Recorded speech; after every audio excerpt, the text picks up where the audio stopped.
Bienvenue à tous pour ce 12e rendez-vous du futur, un rendez-vous très spécial puisqu'il n'est pas en direct, il n'a pas lieu au Cube à ici les Moulineaux où nous faisons nos rendez-vous du futur depuis 1 an et demi déjà.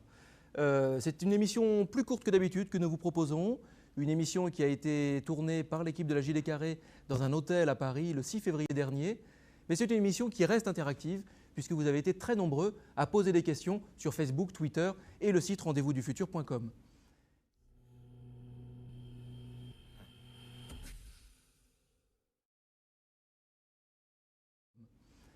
La personnalité que nous recevons aujourd'hui est un des acteurs essentiels de la pensée de notre époque. Auteur d'une vingtaine de best-sellers, traduits dans plus de 35 langues, Milton Rifkin est ce que l'on appelle une personnalité influente. Il conseille des chefs d'État, des chefs de gouvernement, la Commission européenne. Le magazine politique américain National Journal l'a classé parmi les 150 personnalités les plus influentes de notre époque concernant la politique américaine. Il a écrit un nouvel ouvrage, La troisième révolution industrielle, aux éditions Les Liens qui libèrent. C'est une véritable analyse, une analyse colossale même, prédictive, d'une nouvelle ère qui s'annonce. Il nous présente des pistes et des pionniers pour nous orienter vers un nouvel horizon. Cet entretien est réalisé en anglais. Merci à Triple C, Sylvain et Amélie pour la traduction et les sous-titrages. Merci à la Gilet Carré pour la réalisation. Cette rencontre a été préparée par Nils Asiosmanov, président du Cube, et Salomé Kinner, responsable éditorial de la librairie en ligne nabu.com. Je vous dis à tout à l'heure.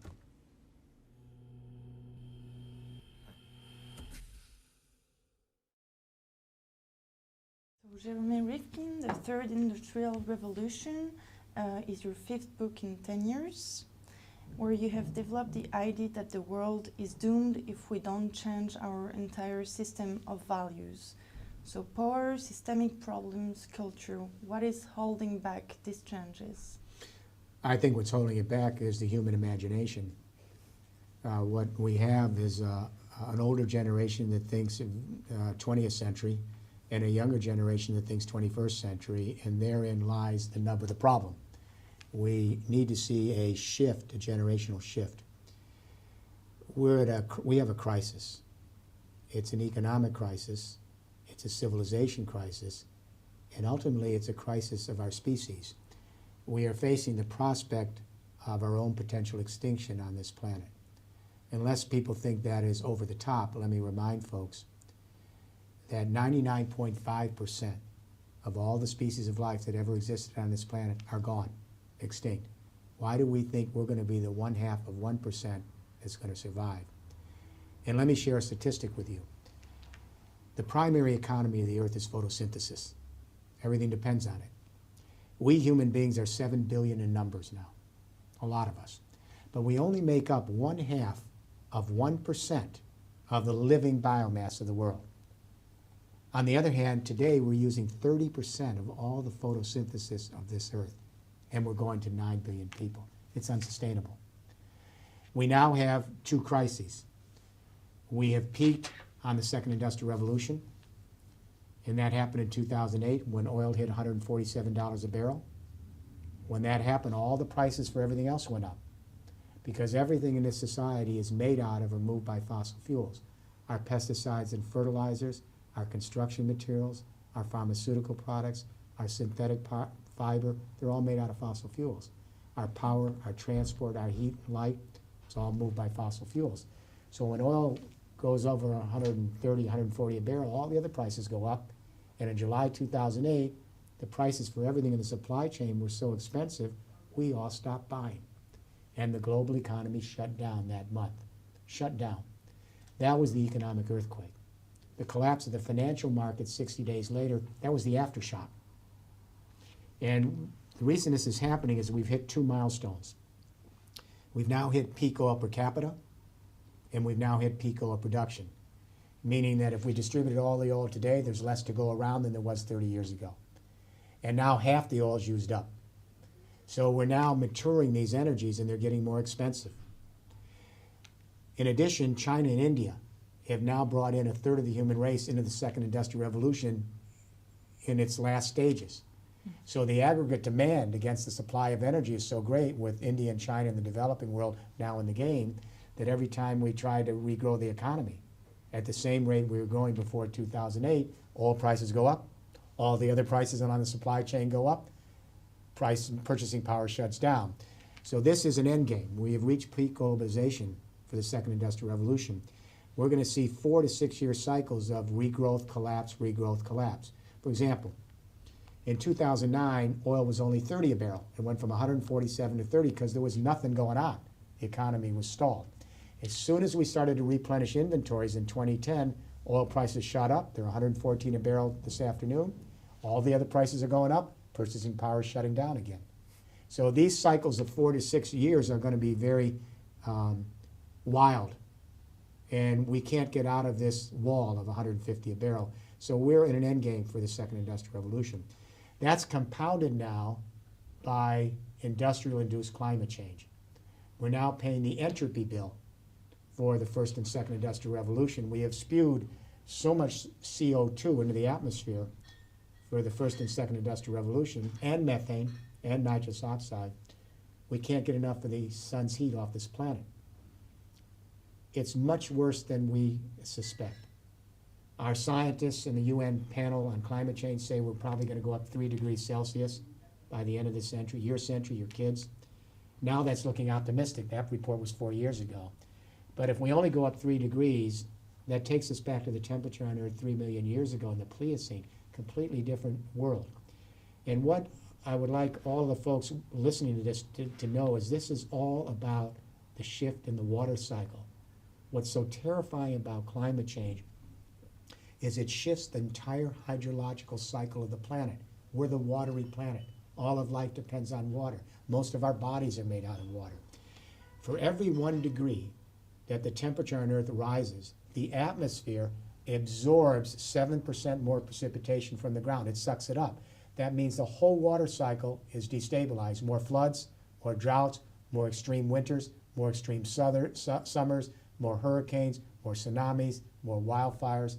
That's what's going on. So our ecosystems can't catch up fast enough to the shift in the water cycle, and they destabilize. Then all the species of life in those ecosystems die out. Our scientists tell us that we are in the early stages of the sixth great extinction event in the last 450 million years. We've had 5 mass extinctions in the last 500 million years in the geological record. And when extinctions happen, they happen quickly. The whole chemistry of the planet shifts. Every time there's been a mass extinction, it's taken 10 million years to recover the biodiversity we lost. So our scientists say we're in the early stages now in this century of the 6th major extinction event, and we could lose up to 70% of the plant and animal species to climate change. That's a wipeout. As my wife says, we are sleepwalking. There is no fail-safe that we will stay as a species on this planet. We're at a decisive moment for you, your children, and your grandchildren. So what we need to do now is step back and ask the question, where do we go from here? We need a new economic vision that's compelling, a new economic game plan that's practical, and we have to deliver a post-carbon society in the developing world in 30 years. Okay, so talking about solution, the new computer technologies make possible the production, the stocking, and the sharing of energies. What is the infrastructure needed for the smart grid? Well, this is interesting because all the great economic revolutions in history occur when new energy regimes emerge. They make possible more complex living environments. But then they require communication revolutions to manage the increased complexities of the new energy. So historically, it's when communication and energy revolutions converge and merge, they create new infrastructures that change the economic paradigm. They change consciousness. They change the way we think of society and our planet we live in. For example, in the 19th century, print technology became very cheap. We went from manual printing to steam power presses. So we could produce lots of print very cheaply, very quickly. But then we needed people to read the print. So France actually created the prototype of the public school system for the rest of the world. French did it. And in the 19th century, we introduced public schools, and we created a print-literate workforce with the communication skills to manage a complex coal and steam-powered first industrial revolution. An illiterate workforce couldn't have done it. In the 20th century, we had a new convergence of communication energy, a second industrial revolution, centralized electricity, and especially the telephone. Then later, radio and television became the communication media to manage and market a oil-powered, auto-driven suburban culture and a mass consumer society. That second industrial revolution is on life support. The energies are sunsetting, the technologies are old, the infrastructure is crumbling. We are on the cusp, however, of a new convergence of communication energy, a third industrial revolution, and it could get there in time, but we really have to be up to the effort. The internet has been a very powerful communication energy, as you suggest. What's interesting about the internet is the way it's organized. I grew up on centralized electricity, one-to-many, television, radio, and we are the passive audience. The internet is distributed and collaborative, and it scales to lateral power. So now we have 2.3 billion people. This is amazing to me. We did this in 20 years. 2.3 billion people now have a little cell phone or a desktop computer, and they can send their own video, audio, and text, distributed and collaborative, to each other at the same time, at the speed of light, with more lateral power than all the centralized television networks of the 20th century. That's amazing. This internet communication revolution is only half the story of the third industrial revolution. This internet communication now is beginning to merge with a new energy regime, distributed energies that are organized collaboratively and that scale to lateral power. It's a fit. What are distributed energies? Well, I mean, let's compare them to elite energies. Coal, oil, gas, uranium for nuclear power, they're elite because they're not found everywhere. They're not found in your backyard or mine. They're found in a few places. They require huge military and geopolitical investments and massive capital, and they have to scale centralized top-down. Elite energies require elite centralized factories, centralized logistics, centralized supply chains, centralized culture. The distributed energies are energies that are found in every square inch of the planet. The sun shines all over this world every day. The wind blows across the earth 24 hours a day. Everywhere underneath the ground of this planet is a hot geothermal core of energy. In the rural areas, we have agricultural and forestry waste that can be converted quickly to energy. And in the coastal areas, our ocean tides and waves are coming in every day. We can convert it to energy. Wherever there's small hydro, we convert to energy. And wherever there's garbage, it can be anaerobically converted back to energy overnight in your kitchen. We have enough of these distributed renewable energies to provide for our species until kingdom comes. 45 minutes of sunlight can power the world for a year. So the European Union has committed itself to a 5-pillar infrastructure plan for a third industrial revolution. I was privileged to develop the plan for the EU. It was formally endorsed by the EU Parliament in May 2007. It's now working its way through the European Commission departments and agencies and the member states. And I should say Germany is leading in all these 5 pillars. I've advised the Chancellor since she came into office. Germany's way ahead of the game here. All right? And that's something to be watchful for because Germany created the second industrial revolution with the internal combustion engine, Daimler-Benz, and the Autobahn. Good idea, bad government on the Autobahn, but it created it. Pillar 1, the EU is committed to 20% renewable energy by 2020. That's a mandate. France and every country has to get there. It means a third of your electricity has to be green. Pillar 2, how do we collect these distributed renewable energies that we're committed to?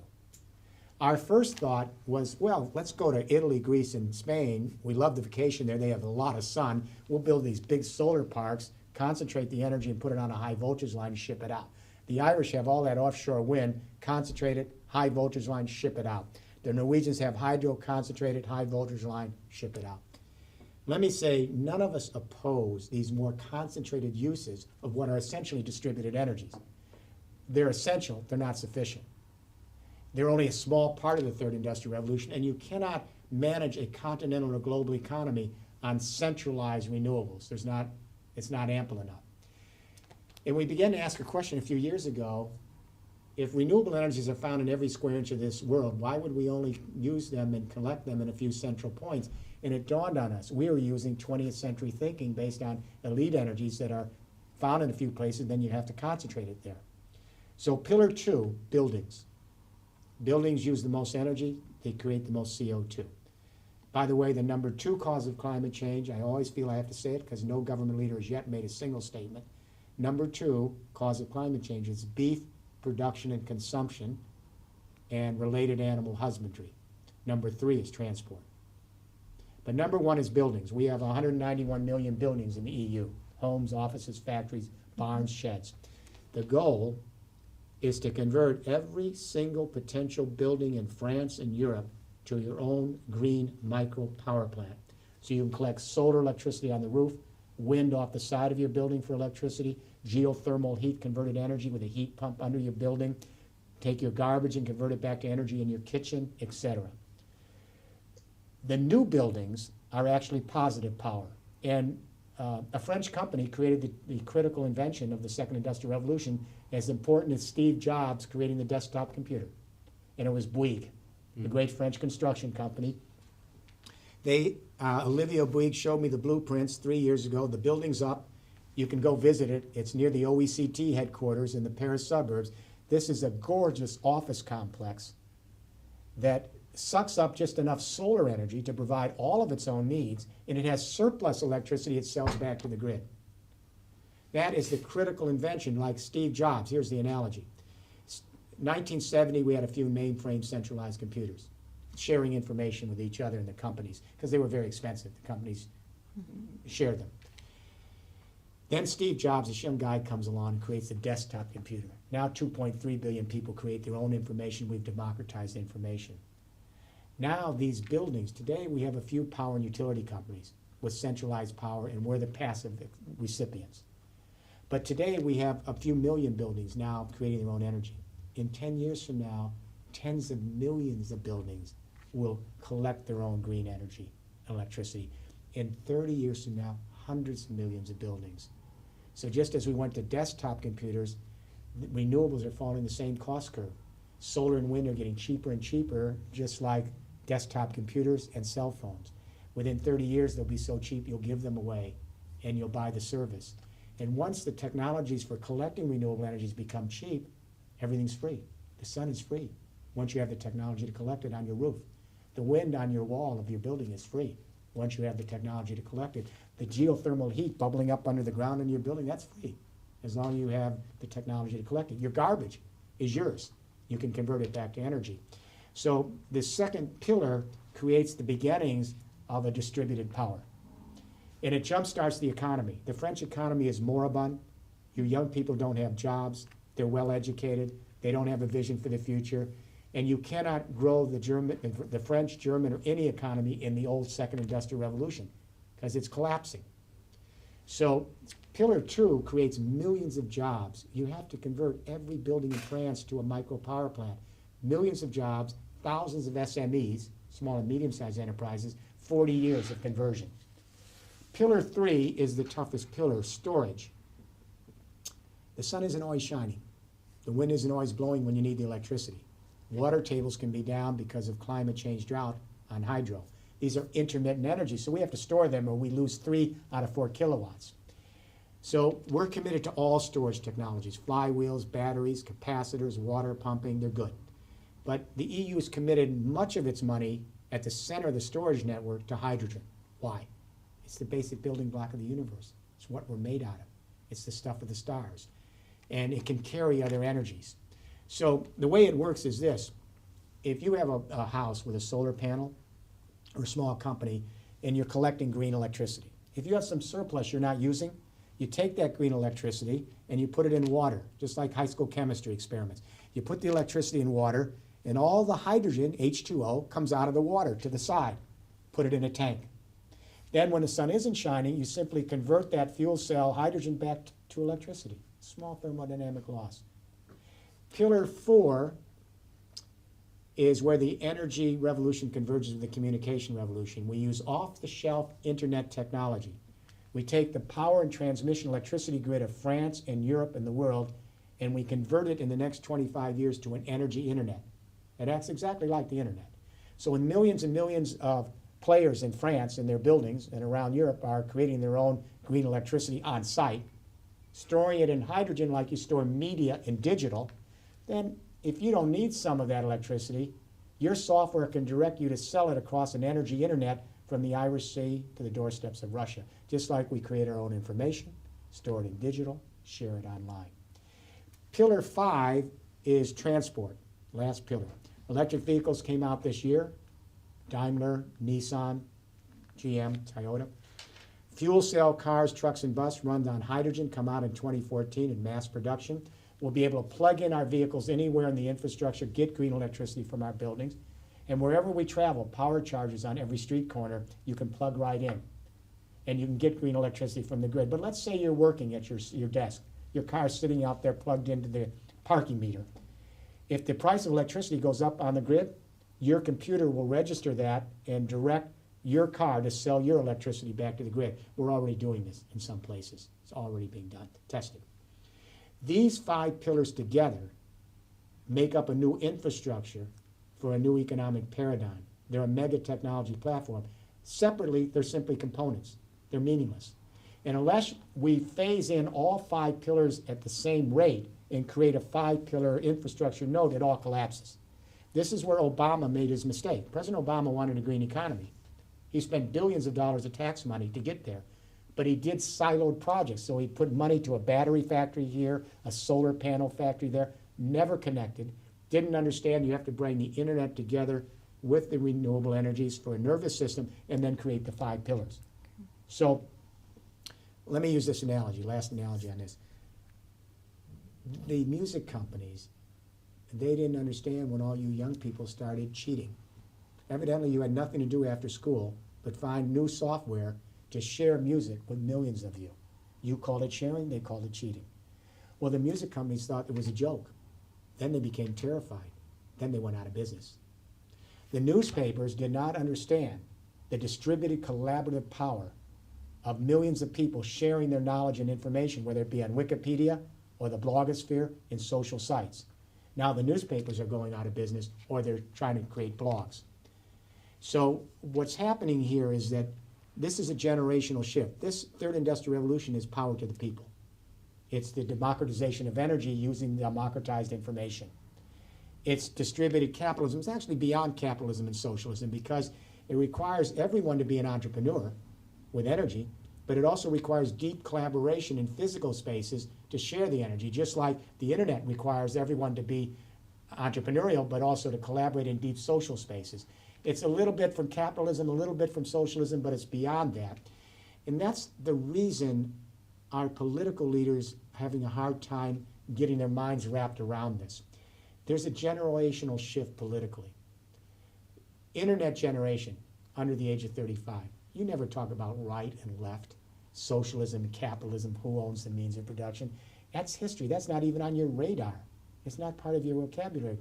Growing up on the internet, and tell me if I'm wrong, you judge institutional behavior by a different political framework. That is, when you look at a government or a political party or a business or an educational institution, you ask, does this institutional behavior, is this institutional behavior centralized, patriarchal, top-down, proprietary and closed, or is this institutional behavior distributed, collaborative, open, transparent, and lateral power?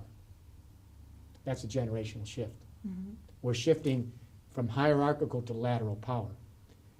I grew up believing lateral power must be an oxymoron because power has to be top-down. Your generation grows up to believe side by side. Lateral power allows all of us to work together. Sure, so talking about this generation, we saw WikiLeaks, the Anonymous, now we have pirate political parties, we talked about the internet. Yeah, Germany, the Berlin elections. Exactly. We talked about the role of internet in the Arab Revolution. Is it possible to have this parallel lateral power in centralized society, or does the new generation has conflict with the old one? This has a smell, historical smell to me. It smells a little bit like the French Revolution. No, I'm very serious. Right. Which was really the first real significant revolution of the modern era. The American Revolution too, but the French Revolution, it shares similarities with the Revolution of 1848, which started here in Paris and spread across Europe. It's similar to the revolution on the streets in 1968 in Paris and in New York and San Francisco. And in each case, a generation was emerging with a great economic shift. And what they were saying is we no longer will tolerate arbitrary power, concentrated power, whether it's political or economic. We wanted to bring democracy to the world. And each of those revolutions had long-term impacts. What happened in the Arab Spring in Cairo and Tunisia is a young generation used the lateral power of this third industrial revolution to organize logistically, and they toppled these arbitrary regimes. Just as young people used this lateral power to topple the music companies and centralize news information. So what we're seeing is whether it's, and we see this in the Occupy movement, the October 15th movement, that was very big here in Europe and then spread to America. Young people took to the streets and they said, we can no longer tolerate 1% versus 99%. And the young people are without hope. They're educated. They don't see a future. They live in a world that's deteriorating. They're worried about climate change and its impact on their children and grandchildren, and even whether they want to have families. And they're looking for a new vision. They have shown, the Occupy movement is very interesting because they talk about the 1% and the 99%, but they need to understand why that happened. The reason we have 1% and 99% is this. The way a communication energy revolution come together determined the way power is distributed, literally and figuratively. So in the first and second industrial revolution, we had elite energies. They had to be organized centrally, and you had to vertically scale them with centralized factories, centralized supply chains, centralized logistics, centralized distribution, and centralized communication electricity. That's how they scaled. But what happened in the first and second industrial revolution is it created a pyramid. And let me say, those at the bottom of the pyramid did benefit. Now, we are certainly, many of us, let me say this, those of us in the developed world, even at near the bottom of the pyramid, we benefited. We're better off today at the end of the second industrial revolution than our ancestors were before the first industrial revolution. But those on the very bottom, in the colonized parts of the world, they were so marginalized they didn't benefit. And remember, even at the end of the second industrial revolution, the best we could do is provide electricity for half the human race. Today, as I talk with you, 23% of the human race, 24% has never had electricity, and another 25% of the human race has sporadic, infrequent, and not dependable electricity. That's the best we could do with the elite centralized communication energies of this first and second industrial revolution. And so the pyramid that creates means those on top who can control the communication energy matrix on that pyramid benefit disproportionately as you go down the ladder. Those on the upper ladder are the 1%. So today, at the end of the second industrial revolution, 3 of the 5 largest companies in the world are oil companies, and that doesn't include state companies. These are publicly shared companies. Underneath that, banks and financial institutions that help manage the tremendous cost of moving this centralized infrastructure. And under that are 500 companies that together represent a vast part of the GDP of the world. I think 30% of the GDP of the world. May be wrong, and that's about 30%. So what we have to do is realize this just happened. It was the nature of the communication energy matrix.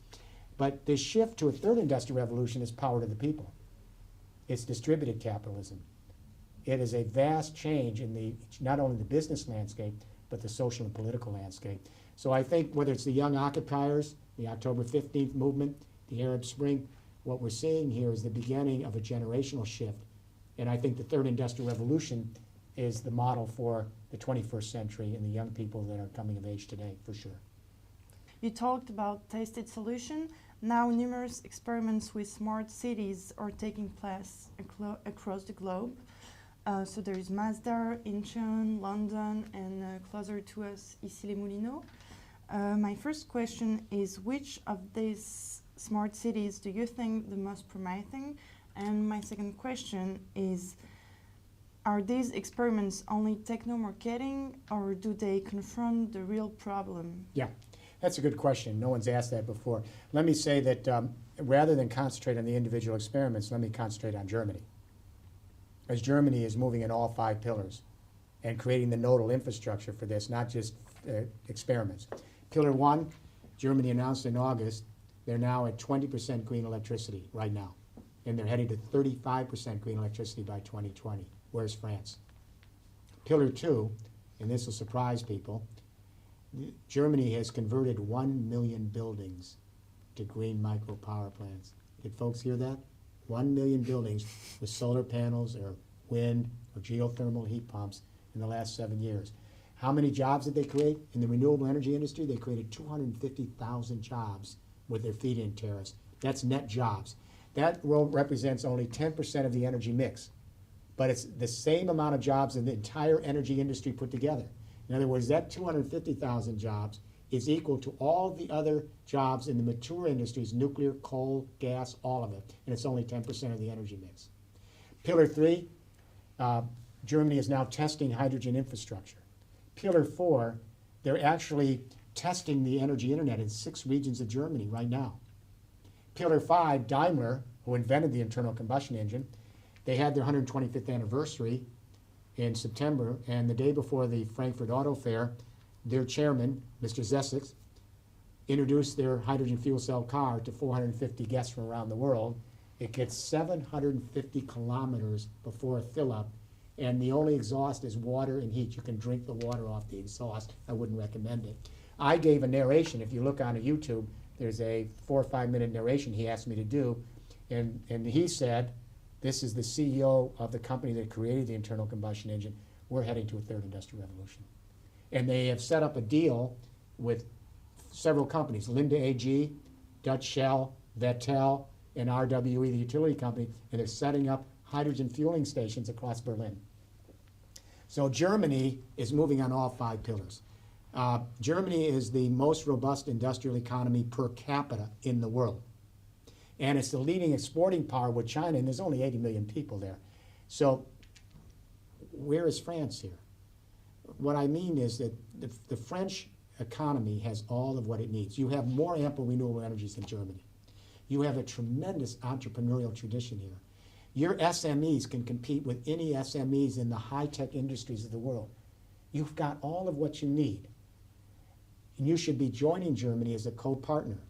You created the European Union together. You should be joining France as a co-partner to move this flagship of Third Industrial Revolution forward. I think what's stopping is the centralized thinking of France, if I may be blunt about this. You have a society which did very well in the first and second industrial revolution because centralized thinking was absolutely what you needed to scale energies and production and distribution that had to be centralized. But it doesn't fit an internet renewable energy world. So what has to happen is there has to be a reimagining of the French mentality. You have the intellectual capabilities, the technical capabilities, the economic capabilities, the renewable energies, but now you need a generational shift so you can begin to move your educational system to distributed collaborative education, move your business model to distributed collateral businesses, let the SMEs flourish, move your political parties to a more distributed lateral model so the young people can participate. Rethink France. That's the revolution. And that revolution will follow through the world because the French political tradition and intellectual tradition is unmatched. You created the political idea of the sovereign individual in your French Revolution. And so you also created the European Union. This is very interesting because it was Jean Monnet and it was the early leaders in post-World War II that said no more wars. And you joined with Germany to share energy, the coal and steel community. They didn't want to fight any more wars in the Ruhr Valley. So you joined together, and that started the European Union. And the French intellectual and political people envisioned a continental union to engage a continental market. Now, you wanted a more federal, centralized governance. The Brits wanted a free market. You both lost. You got networked Europe. Europe isn't a union. It's a continental market, and it's politically organized more like a network governance where nobody dominates. Europe now has a golden goose. Everyone's asking me, what's the next stage of Europe? I've met with heads of state here for the last 3 months across Europe. And yes, austerity. But France is discussing austerity. They're discussing fiscal reforms, re-regulating the market, all of that. That's essential, but it isn't sufficient. Number one, you need austerity. But if it's only austerity, you're doomed. Because the financial markets will say to you, we want austerity. Show me you can cut the government to GDP deficit, and then we'll give you better credit. Then you do that, and they say, wait, now you have no growth plan. You've cut everything, there's no growth plan. We still don't trust you. Austerity has to come in, but the perimeter should be the following, these principles. Austerity means, number one, do not undermine the European dream of quality of life. That's your future. Number two, do not compromise the social market model. That's the mechanism to guarantee you a better future. Number three, make sure no one in France is left behind on the net. And number four, any plan you have, it must make sure that it's sustainable development that's commensurate with the environment and the earth and the biosphere we live in. Then you can make cuts. There's lots of cuts after these principles you can make for austerity. But let's say you do austerity. You make fiscal reforms. You reform the labor market. All of that's essential, but if you're living in a second industrial revolution based on mature energies that are more expensive, that are inducing climate change, with old technologies and infrastructure, tell me how you're going to grow the economy. It can't be done. The Germans have realized they have to make a thoughtful transition from an old second industrial revolution on life support. They don't want it to collapse. They want to move from that old second industrial revolution on life support, and they want to give birth to a new baby, a third industrial revolution that can create the prosperity in a sustainable way for the 21st century. Where this fits in for France is interesting. I mentioned France came up with the idea of a continental political union and a market. Everyone's been asking me, how do we ensure that the Europe moves to the next stage of development and doesn't implode? How do we make sure we don't lose the euro and the Eurozone? We don't want to go back to the bad old days. What I'm saying is you have a golden goose. And the French provided this 50 or more than 50 years ago. You have 500 million consumers today in this vast continental market. And you have 500 million additional consumers in your partnership regions in the Mediterranean and North Africa. Altogether, 1 billion people. What needs to be done now is you have to introduce the third industrial revolution in every city, every village, every suburb in Europe and the periphery, so you create these 5 pillar nodes everywhere. And these 5 pillar nodes, as they phase in every city, every suburb, every rural hamlet, they phase in like Wi-Fi. Wi-Fi went neighborhood to neighborhood, garage to garage, house to house, 10 years, connected continents. The third industrial revolution scales differently. The first and second industrial revolution, because they were centralized in elite energies, you had national states and national markets. The third industrial revolution nodes want to move uninhibited until they cross all the land to ocean edges. They like to run across land like Wi-Fi. So if you create a node here in Paris or Marseille, 5-pillar node, third industrial revolution, you immediately want to connect with Stockholm or Warsaw. So when you have an energy surplus, good weather, good sun, winds blowing, good water, you want to share your electricity with them. When you have a deficit because of your climate conditions, and maybe Stockholm or Warsaw has a surplus, they want to share it back with you. Creating this third industrial revolution nodal infrastructure connects Europe. You become connected at the hip. You become so connected that you realize you all have some self-sufficiency, but you're all collaborating in deep physical spaces like you do in social spaces on the internet. So here's the golden goose, the next stage of integration. Create a nodal third industrial revolution infrastructure across Europe and in the partnership regions. And then you will have a seamless energy internet, sharing energy, and a seamless integrated communication and transport grid, and a seamless infrastructure so 1 billion people can engage in commerce and trade in a post-carbon society that can move us to a sustainable world. And then that's the next stage of globalization. Globalization from the top down never worked. The young people were right. Because with centralized energies in production and logistics, you couldn't actually globalize the whole world top down. The third industrial revolution, because it's bottom, bottom, bottom, neighborhood to neighborhood, business to business, city to city, it likes to create lateral power, which favors continentalization as the way to create globalization. Continental markets, continental political unions. Now, the French came up with this idea and started the common market, then the EU. The French are still the intellectual leaders in the political philosophy. They got to join with Germany now, which is the economic engine. These countries have got to join together and finish the European project the French started. That's a third industrial revolution. And you have to wean yourself off of 20th century technologies, even nuclear power. That's 20th century. I don't think 3 generations growing up on the internet in 2050 that are used to distributed democratization of information are going to be surrounded by old-fashioned, clanky, centralized nuclear power plants. Do you? No. Let's get on with it. May you be massively heard. Do one more here in question, then I France. have to go, or two. I'm really, One more. Yeah. Okay, so we selected a web surfer question. Yeah. Nathalie is asking, Jeremy Rifkin, you advise opinion makers. Are you optimistic or pessimistic about the years to come? I'm neither. I've been a social activist for too long, about 45 years. Our first protest we organized was the 200th anniversary of the Boston Tea Party, which you probably heard of. It was the Boston Tea Party was a famous event, started the American Revolution. On the 200th anniversary, we were right in the middle of the first OPEC oil embargo, and oil prices were shooting through the roof. And we couldn't, people were lining up at gas stations, couldn't get gas. In America, mobility in the car is like freedom of press, speech, and assembly. We don't tolerate not having car mobility. So everybody was upset, and we organized the first demonstration in history against the oil giants and OPEC. And 20,000 people, whole families, young people, came out on a blizzard on the docks, the wharf of Boston on the 200th anniversary of that Tea Party, and we threw empty oil barrels into the Boston Harbor, and that began the first protest against these energies. We're now almost a half a century later.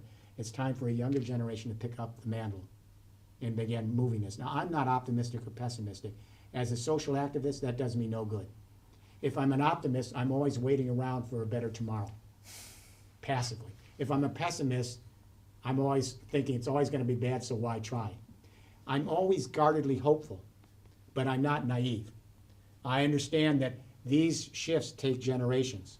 They require discipline, imagination, and willpower, and patience, and mindfulness, and maturity. It requires 3 generations, you, your children, and grandchildren, to bring this new paradigm online. It requires that we be mature in our thinking, steadfast in our resolve. It also requires that we shift consciousness. This is part of a 2-book series. The first book I wrote last year was The Empathic Civilization, and that was saying we have to have a new rethinking of the narrative of history. Yes. And that's based on our empathic sensibilities, not our utilitarian sensibilities. The second book was then, how do you take theory to practice, this third industrial revolution? If we don't shift consciousness quickly, this third industrial revolution will not happen. It's a good game plan. There's no plan B. These 5 pillars are common sense. If there's some other plan to change the world, to get us to where we have to go, step forward. I haven't heard it. It's just common sense. But even with a good and deliverable game plan, we have to change consciousness. We have to move from geopolitical thinking to biosphere consciousness. It's happening. Go into France, any school in France, 10-year-old kids are coming home. And they're saying to their parents, why is the television mode on when no one's watching it? Why do we have 2 cars when we can do car sharing with a smart card when we need the car? Where did my clothes, where were they grown? How did it impact the environment? Or let me take a classic example. I'm going to step on some toes here. Where did the meat on my table come from? French love their charcoal beef. So a young kid might come home and say, did my hamburger or my steak, did it come from the central rainforest somewhere? Did they have to destroy the trees in a rainforest to have a soil to graze cattle? And when they did that, what happened to all the animal life that lived in those tree canopies? Did they go extinct? And when they destroyed the trees for the soil to graze the cattle for my steak, did that mean there was no CO2 sink to absorb the carbon dioxide from industrial emissions? And that means the temperature of the earth went up because the trees weren't absorbing the CO2 from industrial emissions. That means some farmer 10,000 miles away from that central rainforest, he's getting floods and droughts on his land and he can't grow food for his kids. The kids are systemically thinking systemically. They're beginning to realize that every single thing we do has an ecological footprint that affects the well-being of some other creature or some other human being or some other species somewhere on the planet. That change has happened in less than 8 years. It's the beginning of biosphere consciousness. We're beginning to realize that we are communities within communities. We're not just our extended family. We're not just our religious community. We're not just our political jurisdiction. We are in a broader, indivisible community, and that is the biosphere we all dwell in. The biosphere is the sheath from the stratosphere to the ocean depths, where geochemical processes interact with life to maintain the stability of this planet. That's the individual biosphere. And a younger generation growing up on the internet is now beginning to annihilate time and space, and they see each other as brothers and sisters on Facebook. If a young person is injured in the Arab Spring and their Facebook picture is up there and they have a YouTube video of their being harmed, every other young person in the world is there immediately empathizing with them as extended family. When we began to share energy, it deepens our interdependence. We begin to realize we're all indebted to each other. We share the energy of the planet. We steward it together to maintain the functioning of the biosphere, not just for us, but for our fellow creatures. They've got a right to be here, even if we're not. So we have to see ourselves as partners. So the third industrial revolution brings us together in virtual space and in real space. We become one extended family on the social spaces of the internet and one extended family in the physical spaces that make up the third industrial revolution nodes across continents. That's a big leap forward.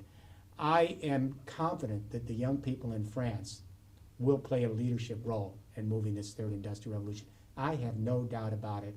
I think they've waited too long. They're hungry to have this change. They're intellectually and emotionally ready for this. I believe the young people in France are ready to lead this revolution, to join with their young peers in Germany and across the world, and begin to move us to a sustainable third industrial revolution society. They've got the intellectual capabilities, the technical know-how, and I think they have the passion and commitment to do it. It's time now for a change of guard. It's time for a younger generation to step forward, open the door, and move us from vertical to lateral power across France. Thank you. Thank you very much. If we go across this feeling of impotence that we have sometimes, because for young generation, we hear all the time that the situation is dramatic and that we have to do something very quickly, but in the same times we have the feeling that nothing moves from the States. You've got to watch attention deficit disorder, because on the internet it's very facile and it's very easy to jump from one thing to another and desensitize. While it connects the whole world, it can also be desensitizing, or it can shorten the attention span. The third industrial revolution requires long-term planning. It requires a generation that doesn't have ADHD. It requires a generation that can be mindful, can be systemic in its thinking, can reflect and project, and be willing to honor past commitments and future obligations. So what we have to do is use the internet and renewable energy. When they converge together, we have to use this opportunity of this third industrial revolution to create biosphere consciousness. What that means, biosphere consciousness means we're mindful of our obligations to the past and our obligations to the future, and we learn to live in this biosphere so that we are good partners and we don't produce and consume faster than nature can recycle and replenish. That sense of mindfulness, where we look at our relation to the planet over long periods of history, is what's required. My only reservation, and I'm saying this, for a younger generation, is you've got to find a way not to jeopardize mindfulness and attention span. You've got to be able to think systemically, and you have to be determined to think long-term. Otherwise, you will not get to a sustainable world, and our species will really be threatened with its future prospects on this planet. So I think this is a decisive moment. I'm guardedly hopeful the younger generation can do this. I think you're in a long tradition of France. It started with the French Revolution, the Revolution of 1848, and the revolution on the streets of Paris in 1968. It's your turn now, 21st century. Okay.